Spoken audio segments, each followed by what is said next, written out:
আসসালামু আলাইকুম সাথী ভাইরা, আমরা চলে আসছি বিশ্ব ইজতেমার জন্য।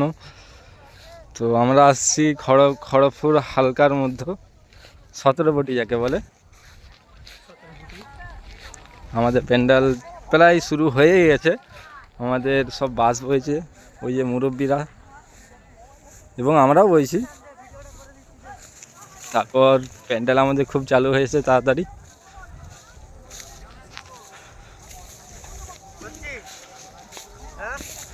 আমরা একটা সাথী ভাইকে পেয়েছি, ওদের কাছ থেকে কিছু জেনে নেবো।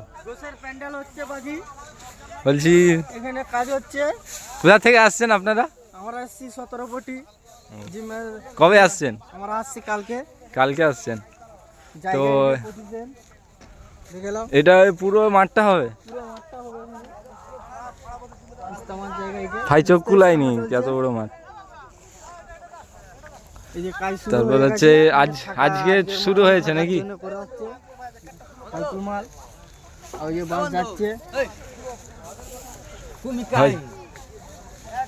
তুমি কিছু বলবে বলো। আমাদের বাসবাজার সাথী ভাই দিয়ে পেয়ে গেছি, এদের কাছ থেকে কিছু জেনে নেবো। আসসালামু আলাইকুম ভাই। ভাই এখানে কার জন্য আসছো কাজ করতে? কাজ জন্য আমরা ইজতেমা তোমার খড়গপুর মার্কাজ থেকে আসছি।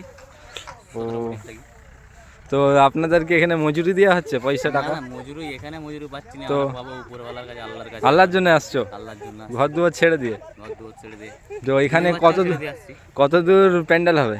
প্যান্ডাল হেন থাকি তোমার ওই দেখা যাচ্ছে কত ফুট হচ্ছে, 2000 ফুট হচ্ছে। 2000 ফুট, মানে পুরো মাঠটা প্যান্ডেল হবে। ঠিক আছে,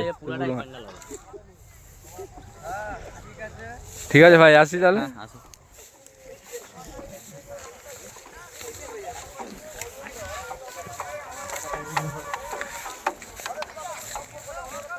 আসসালামু আলাইকুম চাচা।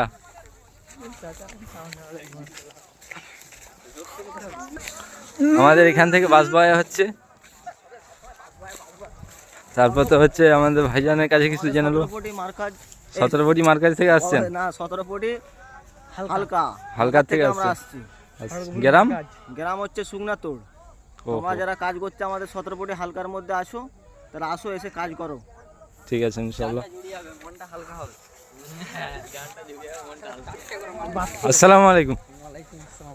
বলছি ভাই এখানে কি মজুরি দিয়ে কাজ হচ্ছে, মানে টাকা দিয়ে কাজ হচ্ছে না আল্লাহর জন্য আসছো? এটা তোমার কাজে ইজতেমার জন্য আসা হয়েছে। বিশ্ব ইজতেমা নাকি? হ্যাঁ, বিশ্ব ইজতেমা।